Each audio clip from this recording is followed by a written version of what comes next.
నేను అనుకుంటున్నాను ఖచ్చితంగా పోలీసు వారు నాకు పర్మిషన్ ఇస్తారని ప్రగాఢంగా విశ్వసిస్తున్నాను. కారణం ఏంటంటే నేను చేస్తున్నది ఏం పాదయాత్ర? వినతి పాదయాత్ర. నడవడానికి కూడా పర్మిషన్ ఇవ్వరా? నడిస్తే నా కాళ్ళగా నెప్పుంటుంది వాళ్ళ కాళ్ళు కదా. అందుకని ఇస్తారని నేను భావిస్తున్నాను.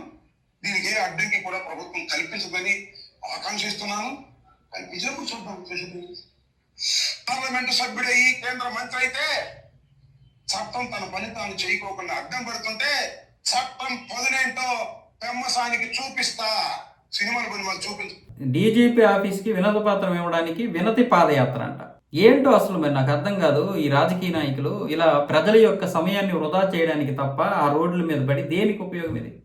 వినతి పాదయాత్ర అంటే వినతి పత్రం ఇవ్వడానికి కూడా ఎవడైనా పాదయాత్ర చేస్తాడా? ఇదేనా మనం రాజకీయ నాయకుల నుంచి నేర్చుకునేది, ఈ రాజకీయ నాయకులు చేస్తున్నది? దీనికి కార్యకర్తలు సపోర్టు. నేను అనేది ఎవరైనా సరే, అది రాజకీయ నాయకులు అంటే తెలుగుదేశం అయినా, వైసీపీ అయినా, జనసేన అయినా, ఎవరైనా సరే చెప్తున్నాను. దీనివల్ల ఎంత సమయం వృధా అయిపోతుంది. నిన్న జగన్మోహన్ రెడ్డి ములాఖాత్ అవ్వడానికి వచ్చాడు సీదిరి అప్పలరాజుని. దానికి విశాఖపట్నం నుంచి అంత అవసరమా? ఒక దగ్గర ఏదో సభ ఏర్పాటు చేసుకుని మాట్లాడుకుని వెళ్ళిపోవచ్చు కదా. పోనీ చివరికి ఆయన్ని కలిశాడంటే అది లేదు. ఆ స్వతంత్ర సమర యోధుడిని కలవలేకపోయాడు ఆ సీదిరి అప్పలరాజు. ఎవరినైతే ఒక అమాయకుడిని చంపేసి కొడుకుని రక్షించడం కోసం ఇంకొక వ్యక్తిని అందులో తోసేసినటువంటి వ్యక్తి. అలాంటి వ్యక్తులు కలవడానికి వీళ్ళు వస్తున్నారు. ఈ సమయాన్ని వృధా చేస్తున్నారు, ప్రజల సమయాన్ని వృధా చేస్తున్నారు. ముఖ్యంగా పోలీసు వ్యవస్థ రాజకీయ వ్యవస్థ కిందకి వెళ్ళిపోయింది. అది ఏ పార్టీ అయినా సరే చెప్తున్నాను. పోలీసు వ్యవస్థ ఈరోజు చాలా తీవ్రమైనటువంటి ఒత్తిడి ఎదుర్కొంటుంది. ఎందుకు అంటే ఈ రాజకీయ నాయకులు వాళ్ళని శాసిస్తున్నారు. స్వతంత్రత పోయింది. పోలీసు వ్యవస్థలో స్వతంత్రత లేదు.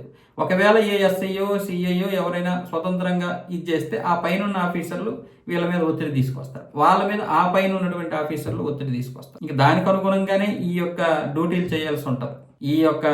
ఇలాంటి వాళ్ళు ఎప్పుడు ఏదో ఒక పాదయాత్ర అంటే ప్రజల్లో నానాలని తప్ప ప్రజలకు ఏం జరుగుతుంది? నిజంగా సమస్యల మీద పోరాడొచ్చు కదా. మీకు నిజమైన ఏదైతే ఉందో దాన్ని పోరాడండి. పోనీ వినతి పత్రం ఇవ్వాలనుకుంటే మీ మీద జరిగినటువంటి దాడికి ఖచ్చితంగా మీరు వెళ్ళండి. కానీ ఎలా వెళ్ళాలి? కారులో వెళ్ళి ఆ వినతి పత్రం ఇచ్చి సూచిస్తే అయిపోద్ది. అవసరమైతే ప్రెస్ మీట్ అక్కడ పెట్టుకోవచ్చు డీజీపీ ఆఫీస్ దగ్గర.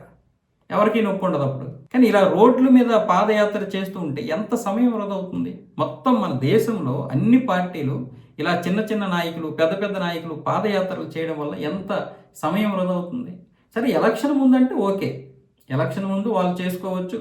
అది వాళ్ళ యొక్క ఇది కాబట్టి వాళ్ళకి అప్పుడు సమయం ఉంటుంది కాబట్టి దానికే సపరేట్గా ప్రజలు కూడా ఎదురు చూస్తారు కాబట్టి చేసుకోవచ్చు. కానీ ఎప్పుడు పెడితే అప్పుడే పాదయాత్ర అంటే ఇది ఎంత దారుణమైనటువంటి పరిస్థితి మన దేశంలో.